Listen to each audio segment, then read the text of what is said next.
ሰላም ጤና ይስጥልኝ እንደምናችሁ የተከበራችሁ ውድ ተመልካቾቼ ሰላናችሁ ሆይ እኔ በጣም ሰላም ነኝ እግዚአብሔር ይመስገን ከረጅም ጊዜ በኋላ አሁን ብቅ ብያለሁ እንግዲህ ስለጠፋሁ ይቅርታ ጠይቃለሁ ላለመጥፋት ሞክራለሁ ስላልተመቸኝ ነው ዛሬም እንግዲህ አንድ አስተማሪ ታሪክ ይዤ ወደናንተ ብቅ ብያለሁ ከታሪኩም ላይ ትምህርት ወስዱበታላችሁ ጥንቃቄም ታደርጉበታላችሁ ብያምናለሁ አሁን ቀጥታ ወደ ታሪኩ ሰላም የዛሬዋ ባለ ታሪኬ ሳጋ ትባላለች ታሪኩም የሆነው እዚህ እኔ የምኖርበት ስዊድን ሀገር ነው ሳጋ ለቤተሰቦቿ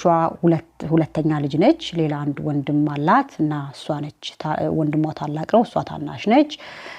እና በቃ በቤተሰብ ውስጥ ያው እንደማንኛውም ቤተሰብ በጣም እንዴት ነው ይሄ ሴት ልጅ በጣም የ20 አመት ወጣት ልጅ ነች በጣም ቀልጣፋ ከሰው ጋር ተግባቢ ሰው የምትወድ በቃ መጫወት መሳቅ ከሰዎች ጋር ጓደኞቿ ጋር አብራ በደንብ በቃ ጥሩ የሚባል የልጅነት ጊዜ የነበራት ልጅ ነች እና 20 አመት ወጣት ነች ከአንድ ልጅ ጋር ትገናኛለች መሐመድ አሚን ከሚባል ልጅ ጋራ እሱ ቤተሰቦቹ ከሶማሌ ናቸው ከሱ ጋር አብረው ያው ጓደኝነት ይጀምራሉ አብረው የፍቅር ጓደኝነት ይጀምራሉ ማለት ነው በቃ አብረው እየሄደ ያለ ግን በመካከል ላይ ትንሽ ችግር ይፈጠራል እሱ ብዙም ፈቃደኛ አይደለም ቤተሰቦች ሌሎች ሰዎች እንዲያውቁ አይፈልግም የፍቅር ከሷ ጋር ያለውን የፍቅር ህይወት ማለት ነው ያው እሷም የወጣትነት ነገር ሆኖ በቃ ያው መዋደዱ ምንም አለ ብዙም ትኩረት አልሰጠችውም በቃ ዝም ብላ አብረው ምንድን ነው ወጣ ገባ ሲሉ አብረው ሲሆኑ እንደገና ሲለያዩ አብረው ሲሆኑ እንደገና ሲለያዩ ወደ 1 አመት ወደ 2 አመት አካባቢ እንደሱ ያሳልፋሉ ከዛ እያለ በመጨረሻ ላይ ሳጋ ነፍሰ ጡር ትሆናለች ማለት ነው ነፍሰ ጡር ስትሆን መሐመድ በምንም ታምር መቀበል አልፈለገም በቃ ልጁን እንድታስወጣው ይፈልጋል መቀበልና አክሰፕት አላደርግም ብሎ በጣም ያስቸግራታል እሷም የወሰነችው ውሳኔ ምንድነው በቃ አንተ ማትቀበልም አትፈልግም ከሆነ ልጁን ግን በምንም ታምር አላስወጣም ይዘዋለሁ ለብቻዬ ያሳድጋለሁ ለብቻዬ ልጄ ከኔ ጋር መሆን ይችላል ብላ ተወስናለች ማለት ነው በዚህ መካከል ላይ ተወሰነ ጊዜ ይለያያሉ ተለያይተው በቃ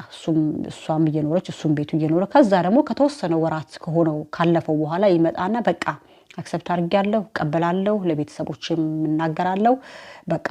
አብረን መሆን እንችላለን ምንም ችግር የለም ይላታል በጣም ደስ ይላታል ያው በቃ እሷ በጣም በደስታ ተቀበለዋለች ማለት ነው ከቤተሰቦቿ ቤት ያው ትወጣለች ቤት ትከራያለች ምናምን እሷ ጋር በደንብ ግብት ብሎ መኖር ሳይሆን በቃ አብዛኛው ጊዜ ይመጣል ይሄዳልና ግን ለቤተሰቦቹ ግልጽ አላደረገም በፊትም ግንኙነታቸውን ብዙ ሰው እንዲያውቅ አይፈልግም በኋላ ላይ ግን እሷ ያው እንትን ማድረግ ትጀምራለች በቃ ንገራቸው ማወቅ አለባቸው በቃ እሷ ትፈልጋለች ማለት ነው እሺ ነግራቸዋለሁ ቆይ ዛሬ ቆይ ነገ እያለ በጣም እንትን ያደርጋታል ማለት ነው እሷም ደግሞ በቃ ግራ ትጋባለች ቀኗ እንትን እያደረገ ሆነ ብቻ እያለ ጊዜው እየሄደ 7 ወር ሆናት ቤተሰቦቿም እናቷም በቅርብ ይገናኛሉ ቶሎ ወንድሟም አለ ጓደኞቿም ከጓደኞቿ ጋራ የነበራትን ግንኙነት የድሮ አይነት አይደለም በጣም ምክንያቱም በማይታወቅ መልኩ በጣም ቀንሳለች ጓደኞቿ ጋር መገናኘት ይሄ እንደ ልቧ መውጣት እንደ ልቧ እንትን ማለት ብዙ አይደለም ቀንሳለች ግን እንደሱም ነው ያው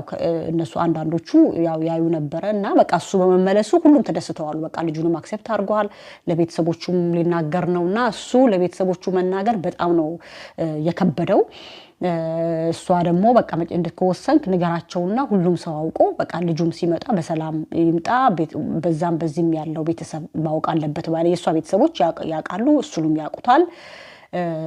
እሷ ግን ምንም የሱ ቤተሰቦች ያገኘቻቸው መታቃቸው ማንንም ሰው የለም ማለት ነውና በዚህ መካከል ላይ ያለ 7 ወር ድረስ ደረሰ ተዘጋጁ ቤት ውስጥ በቃ እሷ የልጅ አልጋ ያን ለልጇ የሚያስፈልገው ነገር በቃ ይሄ ሴት ልጅ ለመውለድ ስትደርስ የምታደርገው ነገር ሁሉ በቃ በደስታ በጣም በቃ ደስ በሚል እንትን ታደርጋለች ማለት ነውና በዚህ መካከል ላይ አንድ ቀን በቃ አሁን ዛሬ እነግራችኋለሁ ሄጄ መንገር አለብኝ እነግራችኋለሁ ይላታል ከዛ እሺ ደስ ይላታል እስከዛ ሰዓት ድረስ እንዳልኳችሁ ግብት ብሎ አብረው አልኖሩም ሁለቱ ማለት ነውና ይመጣና በቃ ዛሬ ሄጄ በደንብ ነገርያቸው እንዲያደርጋለሁ በጣም በደስታ ተጠብቀዋለች ከዛ ንገረኝ ወዲያው ልክ እንደነገርካቸው ንገረኝ ማወቅ ፈልጋለሁ ትለዋለች እሺ ነግርሻለሁ ይላታል ከዛ ስልክ አልደወለላትም ይጽፍላትና በቃ አልቻልኩም በቃ መንገር አልቻልኩም በጣም ከበደኝ መንገር አልቻልኩም እና መንገር በጣም ከብዶኛልና ምን ነገር ታውቂያለሽ በቃ በጣም ነው የምወድሽ በጣም ነው እንዲማረገው ልጃችንንም አንቺንም በጣም ነው የምወዳችሁ ግን መንገር በጣም ከበደኝ በጣም አልቻልኩም መንገርና ብሎ ቴክስት ይልክላታል ማለት ነው ታየዋለችና በቃ ምንም አላለችም ዝም ትለዋለች ምንም በቃ እንትን ብላለች ያው ተበሳጭታለች ግን ምንም ብዙ አልተናገረችም ዝም ትለዋለች ይሄ ነው የመጨረሻ የነበራት ከሰዎች ጋር የነበራት ወይ ደግሞ ከሱ ጋር የነበራት ግንኙነት ይሄ ነው የመጨረሻ ከዛ በኋላ እንግዲህ እቺ ልጅ እዛው ቤቷ ውስጥ ህይወቷ አልፎ ትገኛለች ማለት ነው ከዛ እናቷ ነች በሚገርም ሁኔታ እናቷ ነች የመጣችው ቤት በማግስቱ ቀጠሮ ነበራት እናቷ ናት ልክ እናቷ ቤት ስትመጣ እየጠራቻት ወደ ቤቱ ስትገባ ልጅ ህይወቷ አልፎ ታገኛታለች ያው ነፍሰ ጡር ማለት ነው በጣም በሚያሳዝን ሁኔታ በቃ ነፍሷ ከወጣም ቆይቷል ልጇም እዛ ውስጥ ህይወቷ አልፏል ማን እንደሆነ አልታወቀም እንዳልኳችሁ እሷ ጋር ኗሪ አይደለም እንዲው እየመጣ እየመጣ ከቤተሰቦቹ ጋር ካሳወቀ ምናምን ካረገ በኋላ ነው ኖራ ሊኖርም ወሰነው እንጂ ቤተሰቦች እዛ ነው እየሄደ አብዛኛው ጊዜ የሚያድረው ምናምንና ምን እንደሆነ በቃ ባስቸኳይ ፖሊስ ይጠራል ይመጣል ያው አሻራ ምኑ ይደረጋል እሷ ወደ ሆስፒታል ያለ ምርመራ ብትሄድም የህይወቷ ቆይቷል ልጇም ህይወቷ ወንድ ልጅ ነው ልጇም ህይወቷ አልፏልና ከዛ ምርመራ ይጀምራል ማለት ነው ያው መጀመሪያ ተጠርጣሪ የሚሆነው እሱ ይጠረጠራል ያው እንትን ላይ ይቀርባል አይ በምንም ታምር ነው ያደለሁም ይላል ይክዳል በቃ ቤተሰቦቿ በጣም ያዝናሉ በቃ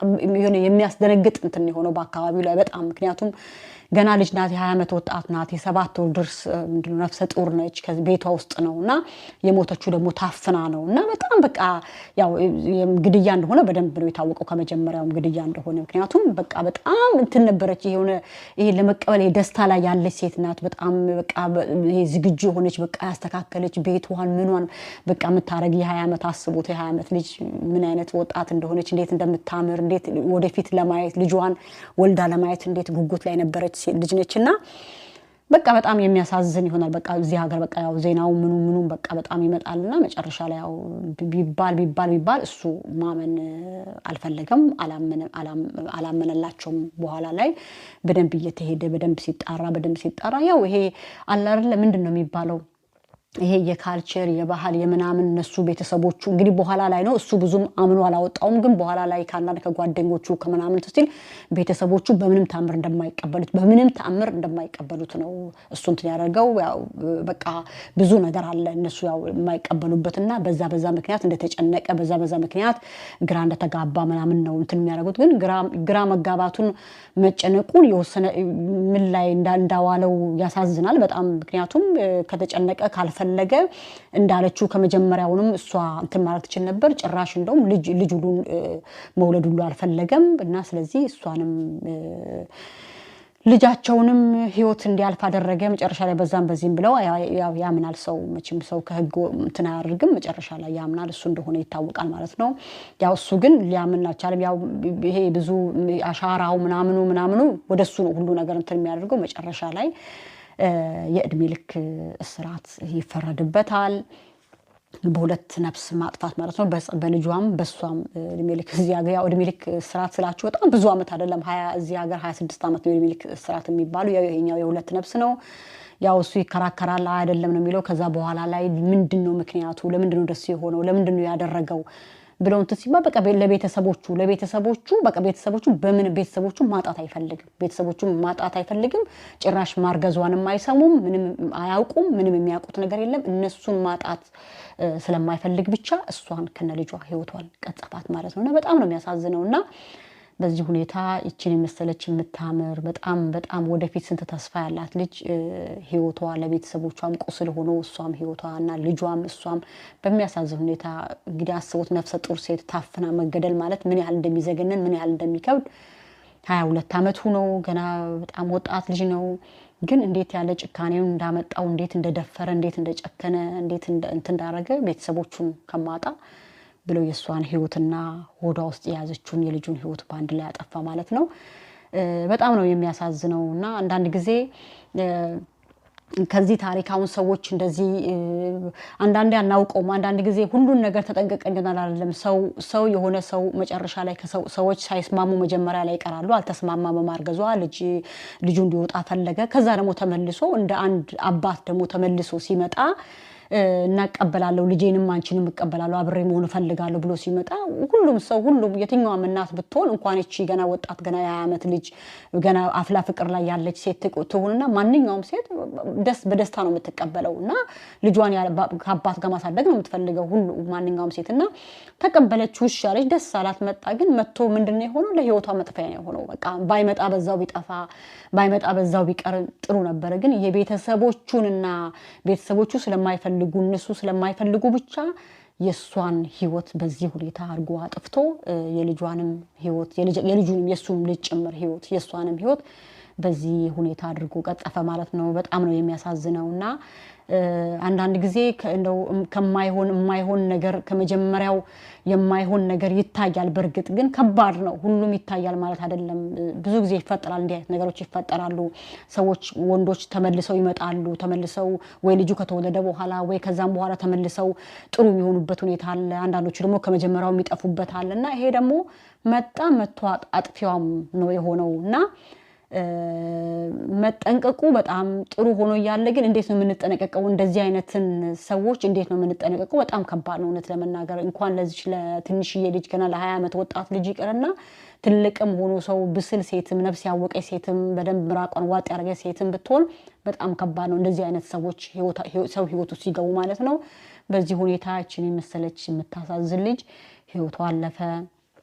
ማለት ነው በጣም የሚያሳዝነው እንግዲህ የዛሬው ይጀላችሁ የመጣሁት ከረጅም ቆይታ በኋላ ይጀላችሁ የመጣሁት ታሪክ ይሄ ነው እንግዲህ ትንሽም ብትሆን ብቻ ሰዎች የሆነ ሲያንገራግሩ የማይሆን ነገር ስናይባቸው የሆነ ነገር አደርጋለሁ አላደርግም ብለው የሆነ ፈራ ተባ ሲሉ እንደማይሆን ስናውቅ የሆነ አስፈላጊ የሆኑ ውሳኔዎች ላይ ማለት የሆነ ለምሳሌ እሱ ያን ሁሉ ጊዜ አብረው ሲቆዩ ቤተሰቦቹን በምንም ታምር አላሳየም ሲል